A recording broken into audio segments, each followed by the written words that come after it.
Hi എല്ലാ ഉദ്യോഗാർത്ഥികൾക്കും competitive ക്രാക്കറിന്റെ general PSC ചാനലിലേക്ക് സ്വാഗതം. ഞാൻ സഞ്ജയ്. അപ്പോൾ നമ്മൾ ഈ ഒരു സെക്ഷനിൽ നമ്മുടെ 10th പ്രിലിംസിന് ചോദിച്ച കുറച്ച് പ്രധാനപ്പെട്ട PYQs ആണ് നമ്മൾ ഈ ഒരു സെക്ഷനിൽ ഡിസ്കസ് ചെയ്യാനായിട്ട് പോകുന്നത്. നമുക്ക് നേരെ എന്ത് ചെയ്യാം, ക്ലാസ്സിലേക്ക് കടന്നാലോ. അപ്പോൾ നമ്മുടെ ഒന്നാമത്തെ ചോദ്യം ഇതാണ്: ആന്റിബോഡികൾ നിർമ്മിക്കുവാൻ സഹായിക്കുന്ന പ്ലാസ്മ പ്രോട്ടീൻ ഏതാണ്? നമുക്കറിയാം നമ്മുടെ രക്തത്തില് 55% എത്രയാ? 55% പ്ലാസ്മയാണ്. 55% പ്ലാസ്മയാണ്. ആ പ്ലാസ്മയിലുള്ള പ്രധാനപ്പെട്ട ഘടകം പ്ലാസ്മ പ്രോട്ടീൻ ആണ്. പ്ലാസ്മ പ്രോട്ടീനുകൾ ഏതൊക്കെയാണെന്ന് ചോദിച്ചു കഴിഞ്ഞാൽ ആൽബുമിൻ ഉണ്ട്, ഗ്ലോബുലിൻ ഉണ്ട്, അതേപോലെ തന്നെ ഫൈബ്രിനോജൻ ഉണ്ട്. ഏതൊക്കെയാണ്? ആൽബുമിൻ, ഗ്ലോബുലിൻ, ഫൈബ്രിനോജൻ എന്നിവയാണ് പ്രധാനപ്പെട്ട പ്ലാസ്മ പ്രോട്ടീനുകൾ. അതില് ആൽബുമിൻ എന്ന് പറയുന്നത് നമ്മുടെ BP അല്ലെങ്കിൽ ബ്ലഡ് പ്രഷർ റെഗുലേറ്റ് ചെയ്യുന്നു ആണ്. ഗ്ലോബുലിൻ എന്ന് പറയുന്നത് എന്താണ്? ബോഡി ഡിഫൻസ് അല്ലെങ്കിൽ രോഗപ്രതിരോധവുമായിട്ട് ബന്ധപ്പെട്ട് ആന്റിബോഡികളൊക്കെ നിർമ്മിക്കാൻ സഹായിക്കുന്ന ഈ പറയുന്ന ഗ്ലോബുലിൻ ആണ് അല്ലെ. നെക്സ്റ്റ് ഗ്ലോബുലിൻ ആണ്, ഗ്ലോബുലിൻ ഞാൻ B എന്ന് എഴുതി, ഗ്ലോബുലിൻ. ഓക്കെ, നെക്സ്റ്റ് ആണ് ഫൈബ്രിനോജൻ എന്ന് പറയുന്നത് രക്തം കട്ട പിടിക്കാൻ സഹായിക്കുന്ന ഫൈബ്രിനോജൻ ആണ്. പ്രധാനപ്പെട്ട പ്ലാസ്മ പ്രോട്ടീനുകൾ albumin, globulin, fibrinogen. Albumin blood pressure regulate ചെയ്യുന്നു, ഗ്ലോബുലിൻ ബോഡി ഡിഫൻസിനെ സഹായിക്കുന്നു, ഫൈബ്രിനോജൻ രക്തം കട്ട പിടിക്കാൻ സഹായിക്കുന്നു. ചോദ്യം എന്താണ്? ആന്റിബോഡികൾ നിർമ്മിക്കുവാൻ സഹായിക്കുന്ന പ്ലാസ്മ പ്രോട്ടീൻ ആണ്. ആന്റിബോഡി എന്ന് പറയുമ്പോൾ അത് രോഗപ്രതിരോധവുമായിട്ട് ബന്ധപ്പെട്ടതാണ്. സോ എന്താണ്? ഗ്ലോബുലിൻ ആണ് ആൻസർ അല്ലെ, ഗ്ലോബുലിൻ ആണ് ആൻസർ. അടുത്ത ചോദ്യത്തിലേക്ക് കടക്കാം. ചോദ്യം ഇതാണ്: മനുഷ്യ ശരീരത്തിലെ രക്തവുമായി ബന്ധപ്പെട്ട് ശരിയായ പ്രസ്താവന തിരഞ്ഞെടുക്കുക. നമ്മുടെ ബ്ലഡുമായിട്ട് ബന്ധപ്പെട്ട ഒരു ചോദ്യമാണ്, സ്റ്റേറ്റ്മെന്റ് ചോദ്യമാണ്. ഓപ്ഷനിലേക്ക് വരാം, ഓരോ സ്റ്റേറ്റ്മെന്റിലേക്ക് വരാം. രക്തകോശങ്ങൾ പ്രധാനമായിട്ടും 3 തരത്തിൽ കാണപ്പെടുന്നു. രക്തകോശങ്ങളാണ് RBC, WBC, പ്ലേറ്റ്ലെറ്റ് അല്ലെ. 3 തരത്തിലുണ്ട്. RBC ഉണ്ട്, WBC ഉണ്ട്, പ്ലേറ്റ്ലെറ്റ് ഉണ്ട്. ശരിയാണ്. എറിത്രോസൈറ്റ്സ് എന്നാണ് ശ്വേത രക്താണുക്കൾ അറിയപ്പെടുന്നത്. ആണോ? എറിത്രോസൈറ്റ്സ് എന്നറിയപ്പെടുന്നത് RBC അല്ലെങ്കിൽ ചുവന്ന രക്താണുക്കൾ എന്നാണ് അല്ലെ.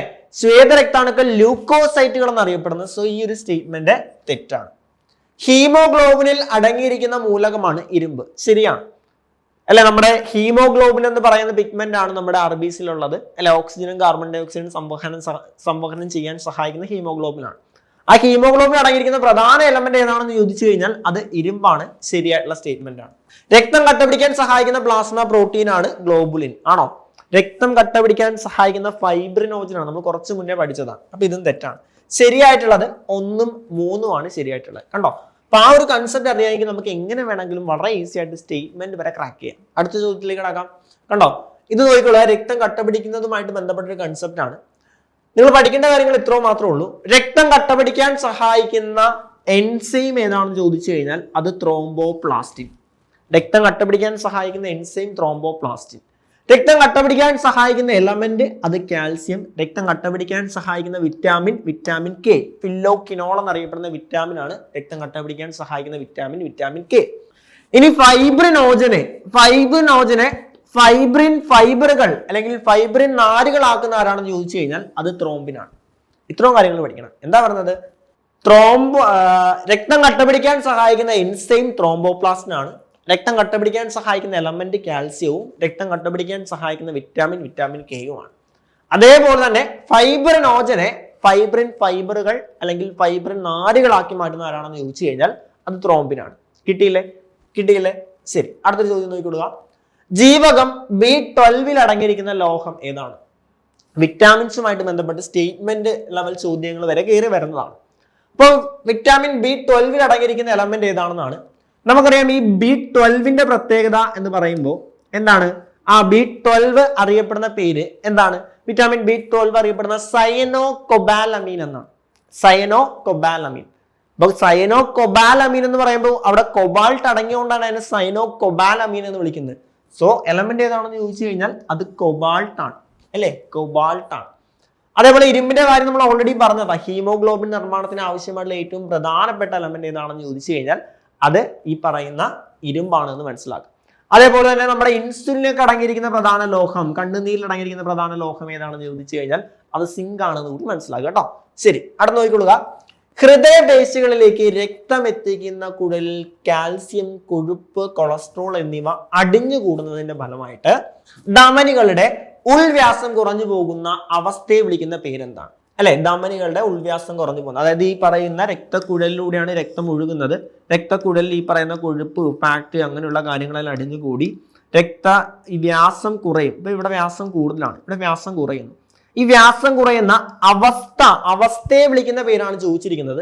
അവസ്ഥയെ വിളിക്കുന്ന പേരെന്താണെന്ന് ചോദിച്ചു കഴിഞ്ഞാൽ അത് അതിറോസ്ക്ലീറോസിസ് ആണ്. എന്താ? അതിറോസ്ക്ലീറോസിസ്. ഈ പറയുന്ന ധമനികളിൽ കൊഴുപ്പടിഞ്ഞു കൂടി അതിന്റെ വ്യാസം കുറയുന്ന അവസ്ഥ ചോദിച്ചു കഴിഞ്ഞാൽ അത് അതിറോസ്ക്ലീറോസിസ് ആണ്. തന്മൂലം ഹൃദയത്തിലേക്ക് ആവശ്യമായിട്ടുള്ള രക്തം എത്താതെ വരുന്നു. ഹൃദയത്തിന്റെ പ്രവർത്തനം നിശ്ചലമാകുന്നതിനെ നമ്മൾ വിളിക്കുന്ന പേര് ഹൃദയസ്തംഭനം. ആൻജിന എന്താണ്? ഹൃദയസ്തംഭനത്തിന് മുന്നോടിയായുള്ള ഹൃദയത്തിന്റെ വേദന ഇല്ലേ, അതാണ് ആൻജിന എന്ന് പറയുന്നത്. BP അല്ലെങ്കിൽ രക്താതിസമ്മർദ്ദം. നമ്മുടെ നോർമൽ BP എത്രയാണ്? നോർമൽ ബ്ലഡ് പ്രഷർ എന്ന് പറയുന്നത് 120/80 mmHg ആണ്. അതിൽ കൂടുന്ന അവസ്ഥയെ നമ്മൾ വിളിക്കുന്ന പേരാണ് രക്താതിസമ്മർദ്ദം അല്ലെങ്കിൽ ഹൈപ്പർ ടെൻഷൻ എന്ന പേരിൽ അറിയപ്പെടുന്നത്. ഓക്കെ അല്ലേ? അടുത്ത ചോദ്യം നോക്കാം. അടുത്ത ചോദ്യം നോക്കിക്കൊള്ളുക. ഇത് കണ്ടോ, ജീവികളും ഹൃദയ അറകളുടെ എണ്ണവുമാണ് ചോദിച്ചിരിക്കുന്നത്. ഇതിൽ നമുക്ക് വളരെ ഈസി ആയിട്ട് കണക്ട് ചെയ്യാൻ പറ്റുന്ന ഒരെണ്ണമുണ്ട്. നമുക്കറിയാം, ഈ പറയുന്ന പക്ഷികളുടെ ഹൃദയ അറകളുടെ എണ്ണം എന്ന് പറയുന്നത്, അതായത് C എന്ന് പറയുന്നത് 1 ആണ്. അല്ലെ, പക്ഷികളുടെ ഹൃദയ അറകളുടെ എണ്ണം എന്ന് പറയുന്നത് 1 ആണ്, ആണല്ലോ. അതേപോലെ തന്നെ മത്സ്യത്തിന്റെ 2 ആണെന്ന് നമുക്കറിയാം. ആൻസർ ആയി. D 2 വരുന്ന ഒരു ഒറ്റ ഓപ്ഷൻ ഉള്ളു. ആൻസർ ഓപ്ഷൻ C ആണ്, അല്ലെ. ബാക്കി എന്താണ്? പല്ലികളുടെ എന്ന് പറയുമ്പോൾ പാറ്റയുടെ എന്ന് പറയുമ്പോൾ 13 പാർശ്വ ഹൃദയങ്ങളുണ്ട്. അതേപോലെ പല്ലിയിലേക്ക് വരുമ്പോൾ 3 ഹൃദയങ്ങൾ, ഉരകങ്ങളാണല്ലോ. അതുകൊണ്ട് തന്നെ 3 ഹൃദയങ്ങൾ, അല്ലെ 3 ചേംബറുകൾ. ഹൃദയങ്ങളല്ല, ഹൃദയത്തിന്റെ അറകളുടെ എണ്ണം. മനുഷ്യന്റെ ഹൃദയ അറകളുടെ എണ്ണം 4. അതുപോലെ അറകളുടെ എണ്ണമാണ് കേട്ടോ. അതൊന്ന് കണക്ട് ചെയ്ത് വെച്ചേളുക. ഓക്കെ, നല്ലൊരു ചോദ്യമാണ്. കുറച്ച് ഡിഫറെന്റ് ആയിട്ട് PSC ചോദിച്ച ഒരു ചോദ്യമായിരുന്നു. അടുത്ത ചോദ്യം നോക്കിക്കൊള്ളുക. ഒരു വ്യക്തിയുടെ രക്തസമ്മർദ്ദം 120/80 mmHg. ഇത് 80 എന്തിനെ സൂചിപ്പിക്കുന്നു? നമ്മൾ ഓൾറെഡി പറഞ്ഞു, അല്ലെ. നോർമൽ ബ്ലഡ് പ്രഷർ എന്ന് പറയുന്നത് 120/80 mmHg ആണ് എങ്കിൽ അതിൽ 120 എന്ന് പറയുന്നത് ഹൃദയം ചുരുങ്ങുമ്പോഴുള്ള ബ്ലഡ് പ്രഷറാണ്. ചുരുങ്ങുമ്പോഴുള്ള പ്രഷറിനെ, ഹൃദയം ചുരുങ്ങില്ലേ, ആ ചുരുങ്ങുന്നതിനെ നമ്മൾ സിസ്റ്റോളിക് പ്രഷർ എന്നും ആണല്ലോ. പിന്നീട് ഈ 80 എന്ന് പറയുന്നത് ഹൃദയം വികസിക്കുമ്പോഴുള്ള പ്രഷറാണ്. ഹൃദയം വികസിക്കുമല്ലോ പതുക്കെ, അതിനെ നമ്മൾ വിളിക്കുന്ന പേര് ഡയസ്റ്റോളിക് പ്രഷർ എന്നാണ്. Diastolic pressure. സോ ഈ പറയുന്ന നമ്മുടെ നോർമൽ BP എന്ന് വെച്ച് കഴിഞ്ഞാൽ സിസ്റ്റോളിക് പ്രഷറും ഡയസ്റ്റോളിക് പ്രഷറും കൂടെ ചേർന്നാണ്. ഹൃദയം ചുരുങ്ങുമ്പോഴുള്ള പ്രഷറാണ് സിസ്റ്റോളിക് പ്രഷർ, ഹൃദയം വികസിക്കുമ്പോഴുള്ള പ്രഷർ ഡയസ്റ്റോളിക് പ്രഷർ. ഇവിടെ ചോദിച്ചിരിക്കുന്നത്, ഇവിടെ 80 എന്തിനാണ് സൂചിപ്പിക്കുന്നത്? 80 എന്ന് പറയുന്ന ഹൃദയം വികസിക്കുമ്പോഴുള്ള പ്രഷറാണ്, അത് ഡയസ്റ്റോളിക് പ്രഷറാണ്. കിട്ടിയോ? 120 ആണ്. ഒന്ന് ആലോചിച്ചാൽ മതി. ചുരുങ്ങുമ്പോൾ കൂടുതൽ പ്രഷർ ഉണ്ടാവും, അത് 120. വികസിക്കുമ്പോൾ കുറച്ച് പ്രഷർ ഉണ്ടാകത്തുള്ളൂ, അത് 80 ഡയസ്റ്റോളിക് പ്രഷർ. കിട്ടിയല്ലോ? അടുത്ത ചോദ്യം. താഴെ കൊടുത്തിരിക്കുന്ന ഈ ജലത്തിൽ അലിയുന്ന വിറ്റാമിനുകൾ തിരഞ്ഞെടുക്കാം. ജലത്തിൽ അലിയുന്ന വിറ്റാമിനുകൾ എന്ന് പറയുന്നത് പ്രധാനമായിട്ടും 2, അതായത് ഏതൊക്കെയാണ് വരുന്നത്? ബിയും സിയുമാണ്. ബിയുടെ മറ്റ് കോംപ്ലക്സുകളല്ല, അതേപോലെ ബിയും സിയുമാണ് ജലത്തിൽ അലിയുന്നത്. അതുപോലെ തന്നെ കൊഴുപ്പിൽ അലിയുന്ന നോക്കിക്കഴിഞ്ഞാൽ നിങ്ങൾ ഇങ്ങനെ പഠിച്ചാൽ മതി. കൊഴുപ്പ് കേടാ. എന്താ?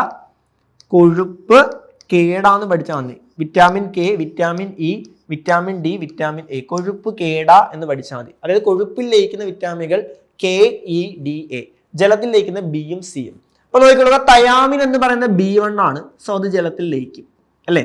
റെറ്റിനോൾ എന്ന് പറയുന്ന A ആണ്, അത് കൊഴുപ്പിൽ ലയിക്കുന്ന വിറ്റാമിൻ ആണ്. സോ അത് വരില്ല.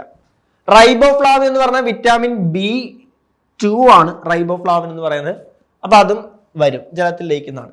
നിയാസിൻ എന്ന് പറയുന്ന വിറ്റാമിൻ B3 ആണ് നിയാസിൻ എന്ന് പറയുന്നത്, അപ്പൊ അതും വരുന്നുണ്ട്. അപ്പൊ ഇവിടെ ജലത്തിൽ അലിയുന്ന വിറ്റാമിനുകൾ തിരഞ്ഞെടുക്കുക എന്ന് പറയുമ്പോൾ ഏതൊക്കെ വരുന്നത്? അലിയുന്ന വിറ്റാമിനുകളാണ്. എയും വരും, സിയും വരും, ഡിയും വരും. ഇത് 3 എന്ത് ചെയ്യും?